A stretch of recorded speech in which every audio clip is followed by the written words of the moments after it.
Happy New Year. Missed you yesterday. I didn't get out. Made you like bring your show to Bethesda in the spring. I didn't know you had a traveling show.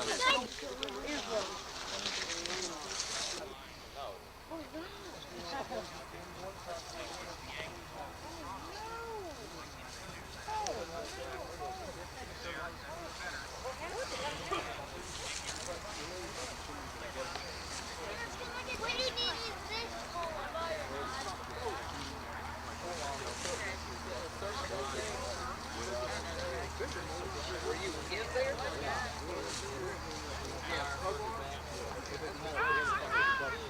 I tried to find out what you got there. Had to figure it out. Virginia, is this where it is? So this one belongs to the park. Different parts. Different parts. Yeah. Get out of here. 911 got your photograph. I'm impressed, I've told them don't walk around on the third one. Took it out. Okay, Jeff, you're driving. Literally, it's a guy that likes playing. That's right. Somebody. Back years ago, they put all this rock.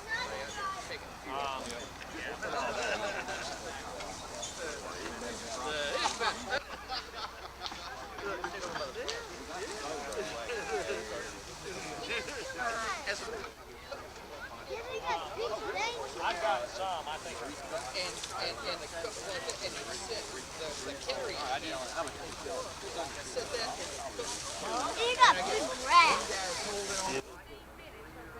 He's skinny.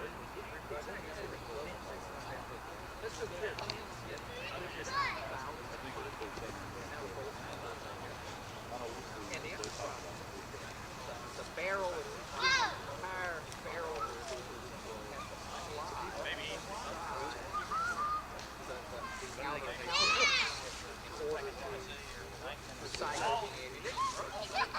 So it was hanging. Well, it looked like where the barrel.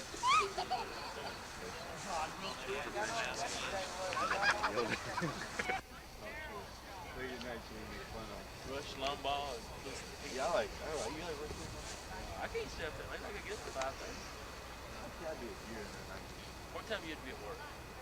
when I go back, there was teaching from 12 to 6 12, 8, 12 noon to 6 o'clock. I go back and teach from 6 a.m. to 12 noon.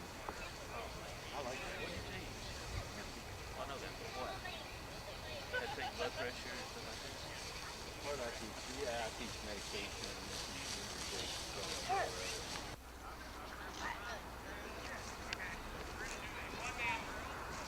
We all done. Come up this way, guys. When we got a fire going. Come, boys. Back this way.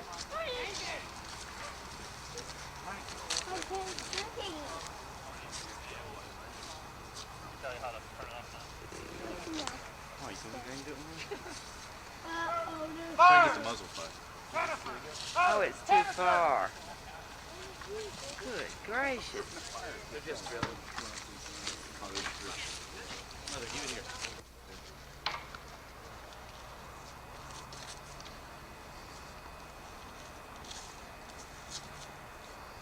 Fire! Got advance. Primers failed. Harris, post. Shell, 3 seconds. Load. Number 2. Reprime the piece.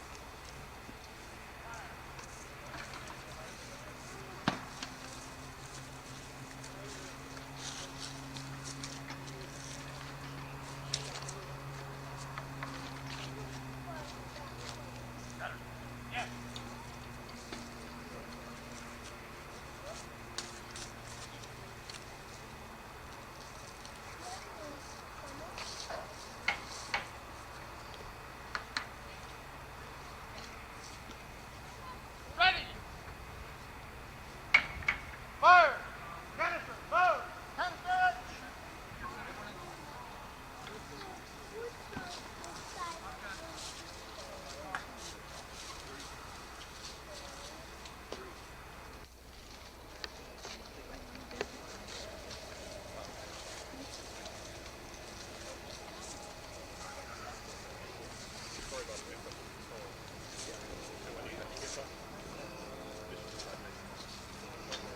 We're going to begin this demonstration with the firing, then I'm going to tell you a little bit about the battle that was fought here on this land that we're now standing on, and then we'll have a second firing.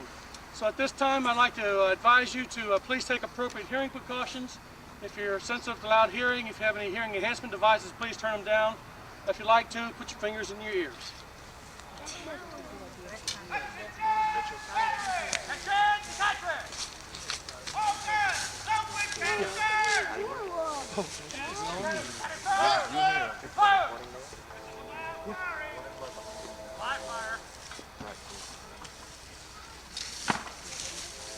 We need everybody to move back here, please. Back behind the camera.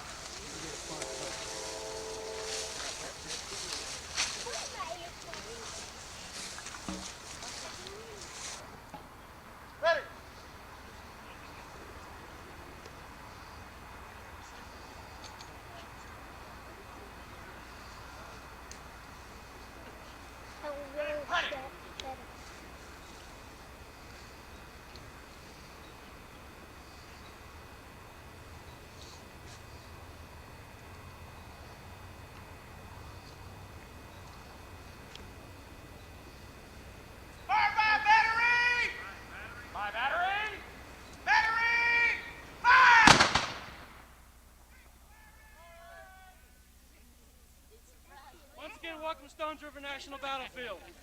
It was 130 years ago today, or actually this afternoon, about 4 o'clock, that these guns really opened up and hurt the last Confederate offensive at the Battle of Stones River. Now, the Battle of Stones River actually began on New Year's Eve, 1862. Braxton Bragg, commander of the Confederate forces, got an early start and pushed his Confederates through the Union lines and chased the Union back about 2 miles. Now, over here where we're standing, on the morning of the 31st, General Rosecrans, the Union commander, actually was trying to get some people across the ford. Right down here where they built this bridge. The bridge was actually built on McFadden's Ford. And he was trying to get his men across the river here to go on down and attack into Murfreesboro. While this was happening, 3 miles further down his line, about where the Franklin Road Baptist Church is and the Outlets Limited Mall, the Confederates were whipping up on the Union soldiers. Union soldiers in that position under McCook were being chased back into this direction, and Rosecrans had to stop his attack on the 31st to shore up his line over across the railroad track where the visitor center is. After being pushed back about 2 miles, the Union Army sort of consolidated itself and held it back over there by the visitor center, and they were pretty much beaten up. Bragg, Confederate commander, sent telegrams to everyone that night saying he had a great new year. God has granted them a glorious new year for their great victory. And that's pretty much what it looked like. Rosecrans, though, instead of being too hasty and retreating back to Nashville at the earliest possible moment, decided to wait and see what it looked like in the morning. Bragg was a little bit upset that Rosecrans hadn't already retreated. But the next morning when Rosecrans looked around, he sort of figured out that he was not in that bad of a position.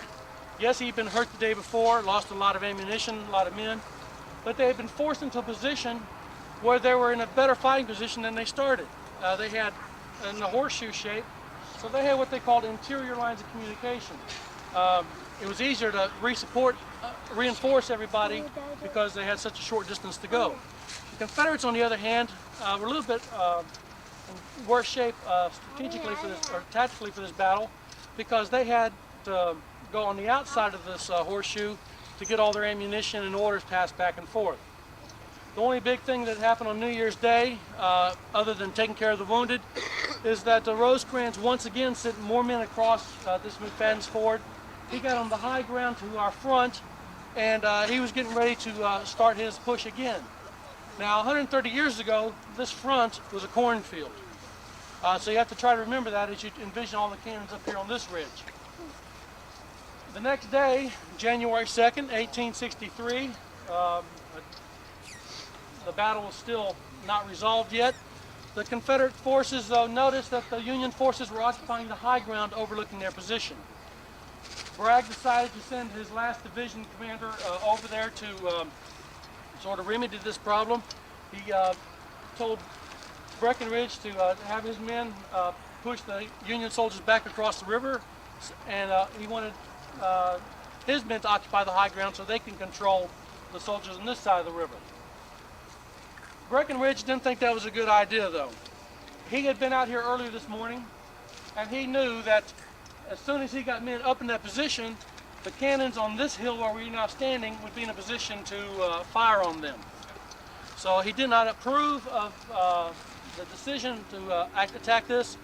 He made his hesitations and doubts about the soundness of this part of the fight known, but Braxton Bragg pretty much ordered him to carry out his orders and just do it.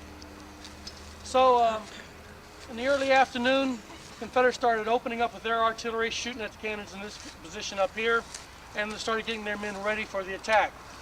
The attack really didn't get started though until about 4 o'clock. And if you notice the weather the last couple of days, 4 o'clock gives you about almost an hour left of daylight. Because they had to have all this fighting done before it got dark. That was one of the reasons they decided to do this at 4 o'clock. They thought that if they were successful, chase the Union soldiers back to this side of the river, it'd be dark and they couldn't do anything about it. At that time, there was only 24 cannon up on this ridge from here all the way back across the parking lot. Those cannons started firing back when the Confederates opened up on them. The Confederates were having a real good time though with their artillery. Their artillery is so good that some of these cannons up here had to back off. They backed down just a little bit over the hill where they couldn't get shot. But if you move your cannon back to where you can't get shot, you cannot shoot back yourself. The problem about 4 o'clock though, several things happened.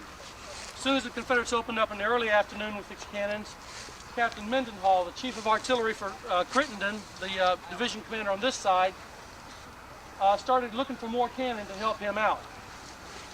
He sent out requests for all these other batteries to come on up here and help out the fight. The Confederates attacked off the country club across the river about a mile to your front and pushed the Union soldiers back. The Union soldiers were falling back all along the front across the river, and some of them were crossing back over here.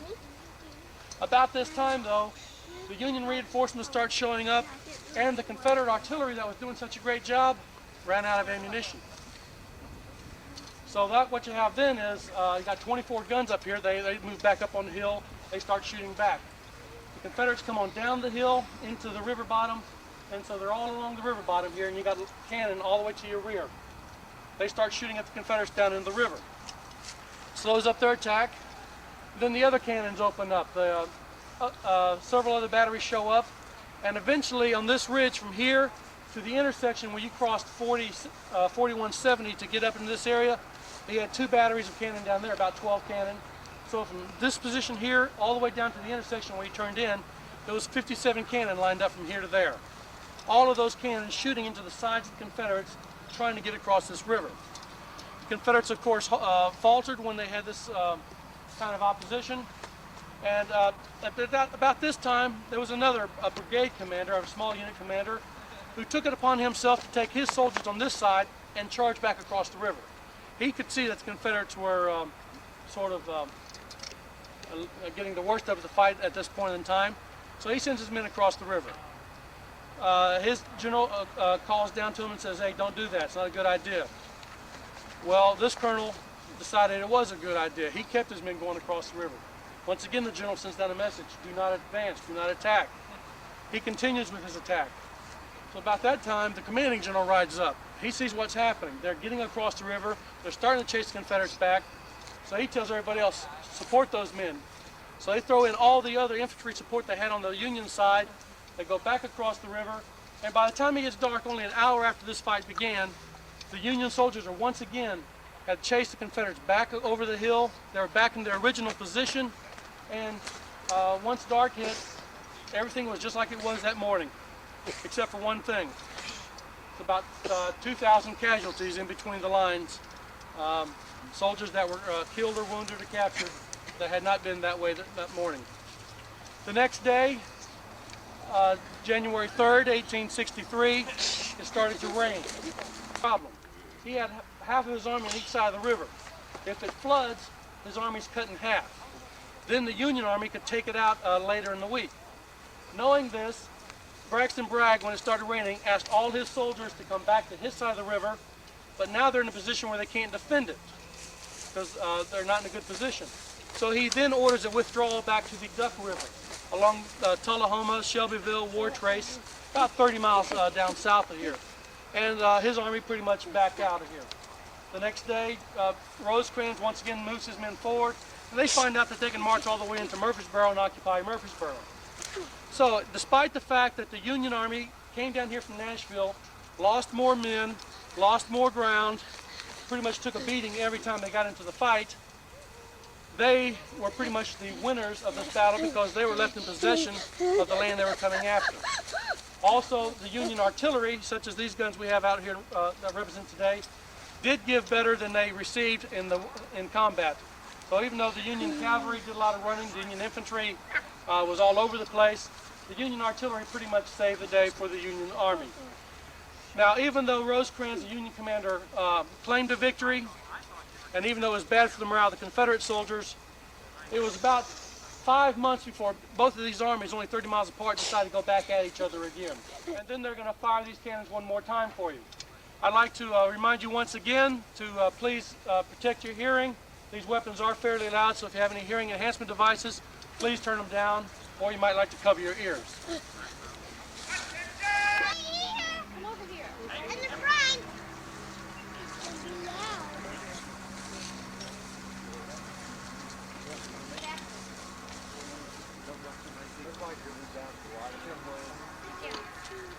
We don't need anybody in front of the muzzle if you would, please. And you can spread out down the road here.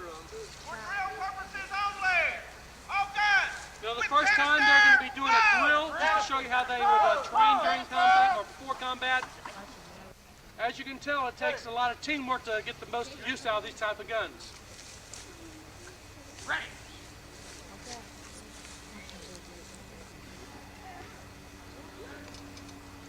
And the first one's a drill. They're just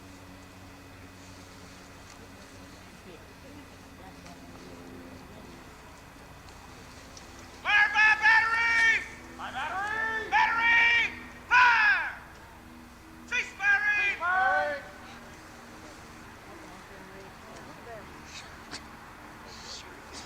Shoot. All Shoot. guns. Whip canister. Blow. Canister. Blow. Canister. And they will be putting a blank charge in the weapons at this time. Just for your own reference, they're only putting in a half charge right now. So the guns are only going to have half the gunpowder they would have had 130 years ago, so they're not going to be as loud. Also remember, from here to the intersection back behind you, there was 57 of these cannons. So try to, if you imagine, if you will, twice the noise coming out of these 3 guns, then multiply by whatever to get 57. That's a fraction, so I can't do it.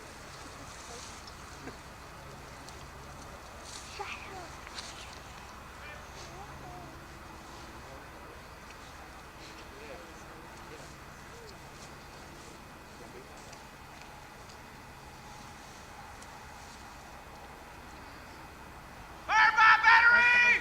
Battery. Battery. Fire.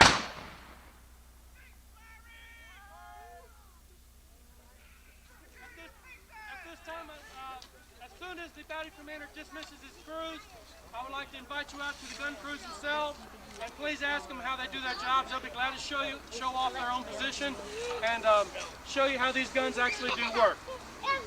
So,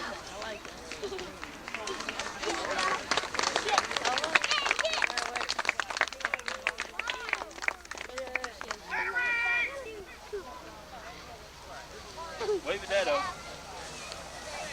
Wave at Dado.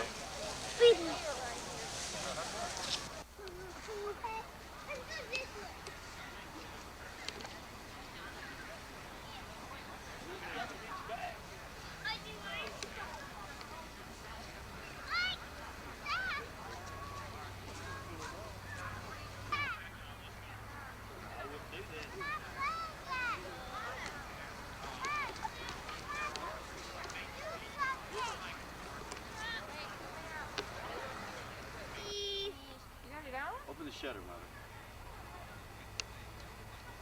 Oh, I bet you would. All right, let's go. Cheers, baby! You want another one or what? No. Ken.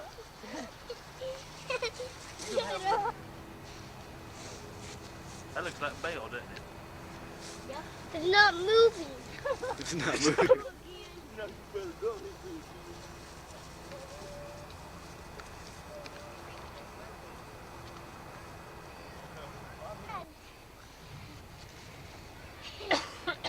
Cheese. Okay, Kenna, look at me and say cheese. Kenna. Cheese. Grandma, she's the cow. Okay. Yes. Cheese. Big tombstones right down through. Yeah, see right that section of the bar up the end? Yeah, World War I, World War II, and Vietnam. I think he's on Vietnam. Mark. Mark. Get a little closer to that. They don't fight with you. Back.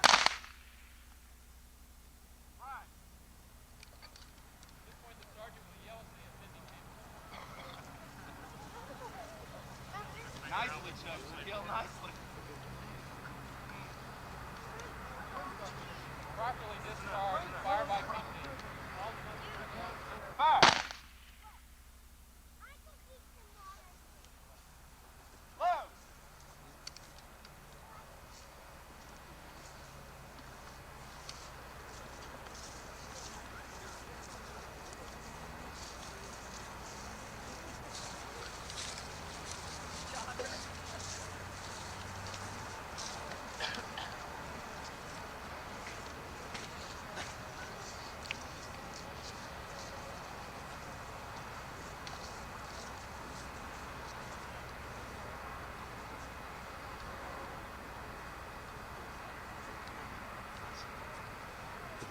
Ready? Aim. Fire. Load. Notice the rear rank is stepping up.